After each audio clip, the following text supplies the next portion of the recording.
السلام علیکم۔ چھوٹے ننھے بچوں اور پیارے دوستوں، آج میں آپ کو ایک دلچسپ تاریخی کہانی سننا چاہتا ہوں جو بہت دلچسپ ہے اور سن کے آپ بہت محظوظ ہوں گے، خوش ہوں گے۔ اس کہانی کو آخر تک ضرور سننا۔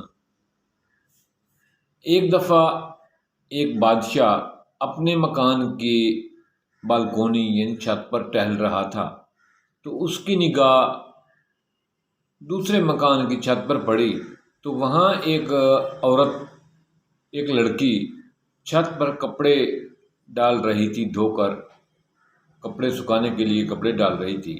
تو بادشاہ نے کھڑے کھڑے اپنی چھت پر بڑی توجہ سے اس عورت کو دیکھتا رہا اور کافی دیر لڑکی وہاں کپڑے ڈالتی رہی۔ بادشاہ اس کو گھور گھور کے دیکھتا رہا۔ لڑکی نے اس کی طرف توجہ نہ دی۔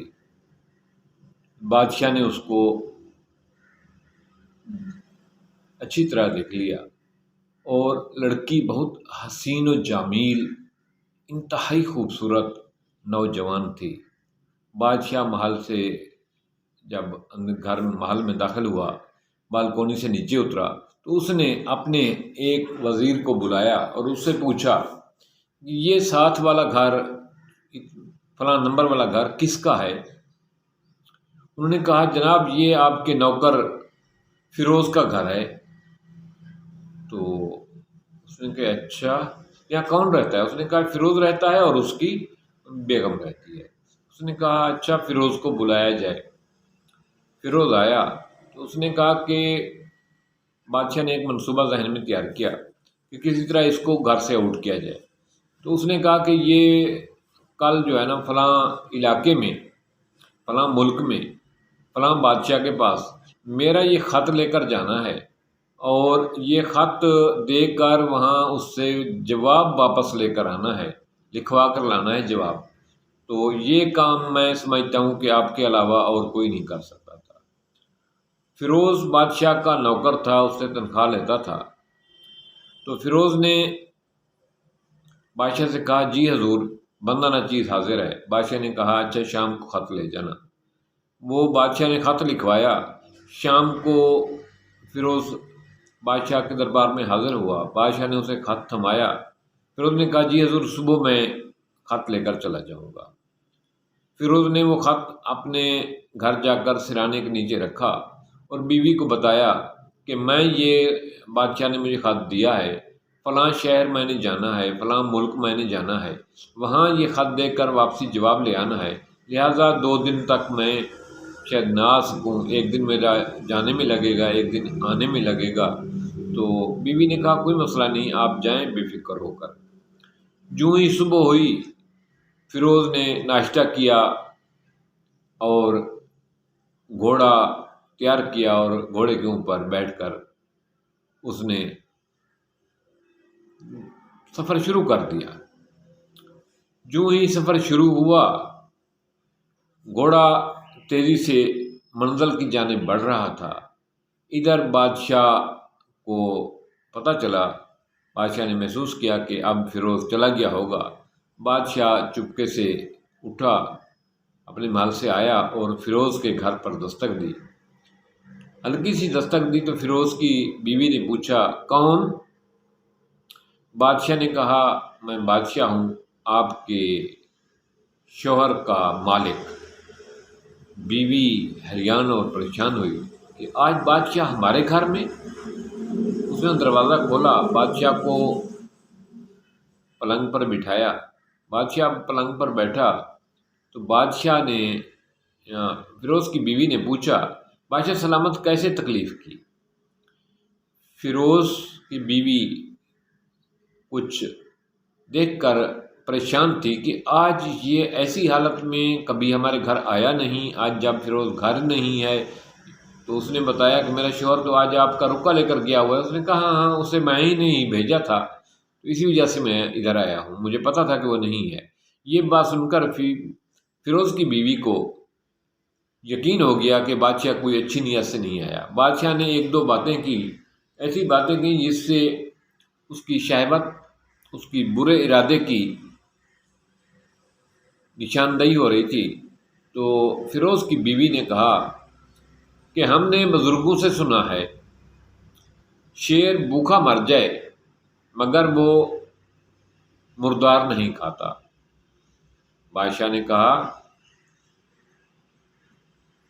فیروز کی بیوی کو، آپ سمجھی نہیں، میں بادشاہ سلامت ہوں اور آپ کے شوہر کا مالک، کیا آپ مجھے نہیں پہچانتی؟ لڑکی نے کہا جی جی بادشاہ سلامت، میں آپ کو اچھی طرح پہچانتی ہوں، لیکن جس برتن سے آپ پانی پینا چاہتے ہیں اس برتن سے آپ کا کتا پانی پیتا ہے، وہ برتن آپ کے کتے کا ہے، آپ کا کتا اسی برتن کو منہ لگا کے پانی پیتا ہے، تو کیا آپ بادشاہ سلامت ہو کے اپنے کتے کے جھوٹے پانی کو پینا پسند کریں گے؟ بادشاہ کو لڑکی کی دانائی پر، سمجھداری پر اور اس کی پاک دامنی پر اور اس کے اس حکمت بھرے جواب کو سن کر بہت شرمندگی ہوئی۔ بادشاہ انتہائی شرمندگی اور بے چارگی کے عالم میں وہاں سے بھاگ کھڑا ہوا۔ جو ہی وہاں سے تیز تیز اٹھا، بادشاہ کو اپنا جوتا پہننا بھول گیا۔ بادشاہ تیزی سے چلتا ہوا اپنے محل میں داخل ہوا اور بہت شرمندہ تھا اپنی اس حرکت پر، بہت نادم تھا اور دل ہی دل میں اپنے آپ کو کوس رہا تھا کہ میں نے کیا کیا۔ ادھر یہ وہ باتیں معاملہ ہو رہا تھا، ادھر فیروز اپنی منزل کی جانب گامزن تھا کہ راستے میں فیروز کو یاد آیا کہ جس رکے کو دینے کے لیے میں دوسرے ملک جا رہا ہوں وہ رکا تو میرا سرانے کے نیچے رہ گیا ہے۔ تو بادشاہ کا وہ نوکر فیروز گھوڑے کو دوڑاتا ہوا واپس گھر آیا تو بیوی نے دروازہ کھولا اور اس نے پوچھا جی کیسے آ گئے؟ اس نے کہا نہیں، مجھے وہ رکا بھول گیا تھا جو دوسرے ملک دینا تھا، تو وہ رکا اٹھانے کے لیے میں آیا ہوں۔ جو ہی وہ اپنی چارپائی پہ بیٹھا سرانے کے نیچے سے رکا اٹھانے کے لیے، تو اسے اسی چارپائی کے ساتھ بادشاہ کے جوتے پڑے ہوئے محسوس دکھائی دیے۔ تو وہ یہ سوچ کر کچھ دیر رکا، حیران اور پریشان ہوا اور خاموشی سے رکا لے کر گھوڑے پر دوبارہ سوار ہوا اور اپنی منزل کی جانب روانہ ہو گیا۔ وہ وہیں گھوڑے کو تیزی سے بھگاتا ہوا دوسرے ملک گیا، وہاں رکا دیا، دوسرے دن گھر واپس آیا۔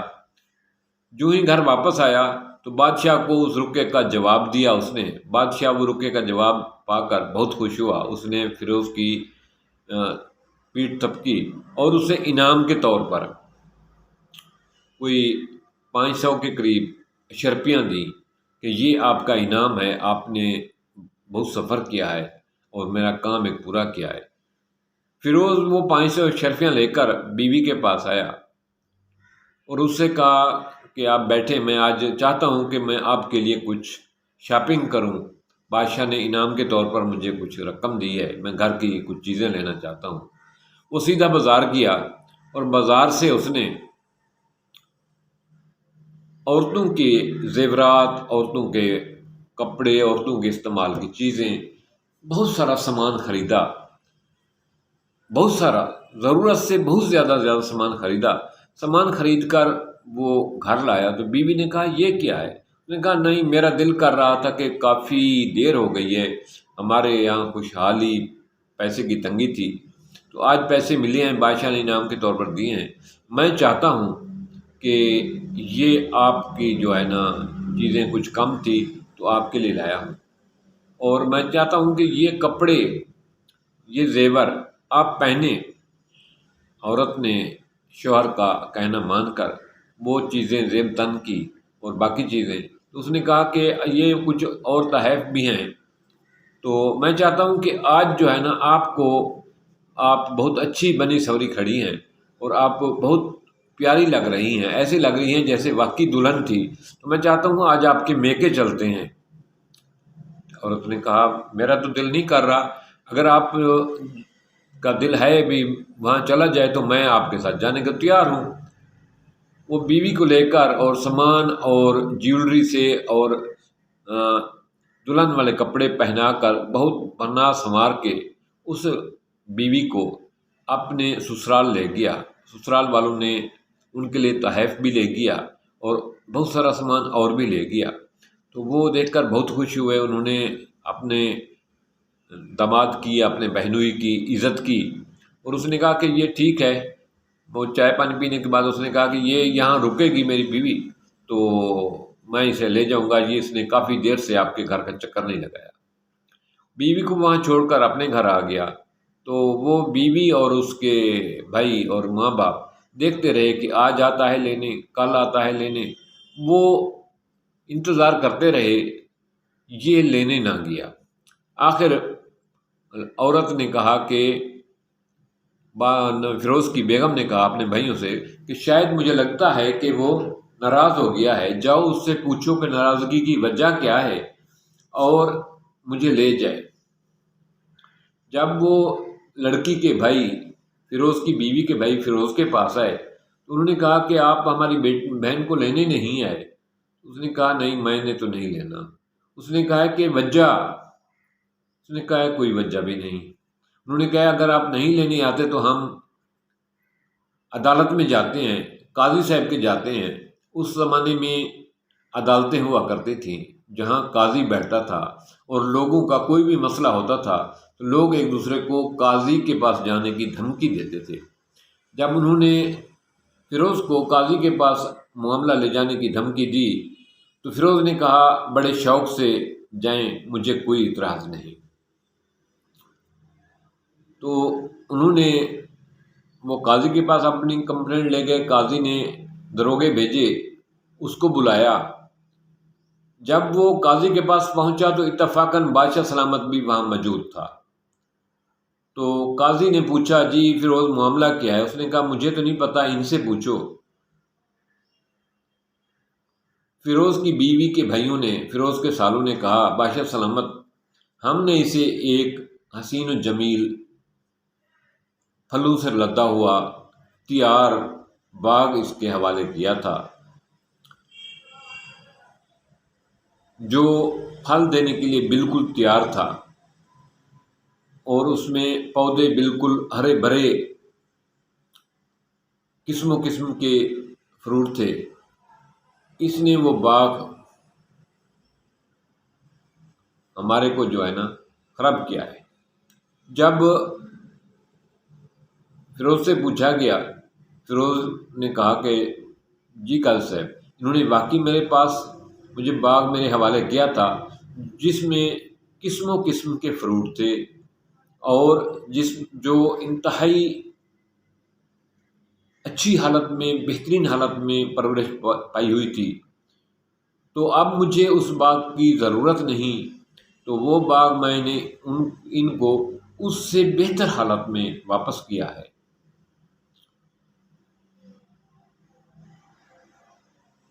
تو جب انہوں نے قاضی صاحب نے فیروز کے سالوں سے پوچھا کیا باغ جب آپ کے حوالے کیا گیا ہے وہی حالت ہے، اس سے بہتر ہے یا تباہ کن حالت ہے؟ انہوں نے کہا اس سے بہتر ہے اور اچھی حالت میں ہے، لیکن ہم چاہتے ہیں کہ یہ باغ اپنے پاس رکھے۔ فیروز نے کہا بادشاہ سلامہ اپنا قاضی صاحب، میں اس باغ میں گیا ہوں کہ وہاں مجھے شیر کے پنجوں کے نشان ملے ہیں، تو مجھے خطرہ ہے کہ وہاں کسی دن شیر آئے گا تو وہ جو ہے مجھے بھی کھا جائے گا اور باغ کو بھی اجاڑ دے گا۔ تو میں یہ سوچا کہ بھئی بجائے اس کے کہ میں اس شیر کا شکار بنوں اور اپنی جان گنواؤں، اس سے بہتر یہ ہے کہ میں باغ ہی چھوڑ دوں۔ تو ساتھ بیٹھا بادشاہ سلامت اس کا نقطہ سمجھ گیا۔ بادشاہ نے کہا فیروز سے کہ دیکھو آپ نے باغ کے گرد بہت مضبوط دیوار بنائی تھی، شیر کا باپ بھی وہاں آپ کے باغ کو نقصان نہیں پہنچا سکتا، کوئی پتہ نہیں توڑ سکتا، پھل کھانا تو دور کی بات ہے، دوبارہ جانے کی ہمت بھی نہیں کر سکتا۔ تو فیروز نے کہا کہ ٹھیک ہے میں باغ واپس لیتا ہوں، اور معاملہ ختم ہو گیا اور ان میں صلح صفائی ہو گئی۔ لیکن یہ تھی بزرگوں کی باتیں، انہوں نے اتنے بڑے جھگڑے کو، اتنے بڑے معاملے کو عدالت میں نہیں اچھالا، عدالت میں اشاروں کنایوں سے بات کی ہے انہوں نے، جس میں انہوں نے کسی کے کردار کو بے نقاب نہیں کیا، کسی کو بدنام نہیں کیا، کسی پہ ایک دوسرے پہ کیچڑ نہیں اچھالے، اور نہ ہی بادشاہ پہ، نہ ہی اس نے اپنی بیوی پہ، نہ ہی ان کے سالوں نے اپنے بہنوئی پہ۔ کہ کاش ہم بھی ایسا سیکھ جاتے کہ اپنے معاملات عدالت کورٹ کچہری میں لے جاتے ہوئے یا لے جانے سے پہلے اگر اس معاملے میں اسی طرح تھوڑا سا غور و فکر کر لیا جائے تو ہو سکتا ہے ہمارے باغ برباد ہونے سے بچ جائیں، ہو سکتا ہے کہ ہم باغ کی صحیح حفاظت نہ کر سکیں۔ اپنے باغ کی حفاظت کے لیے اخلاق کی، محبت کی، وفا کی بہترین دیوار کھڑی کیجیے۔ تھینکس۔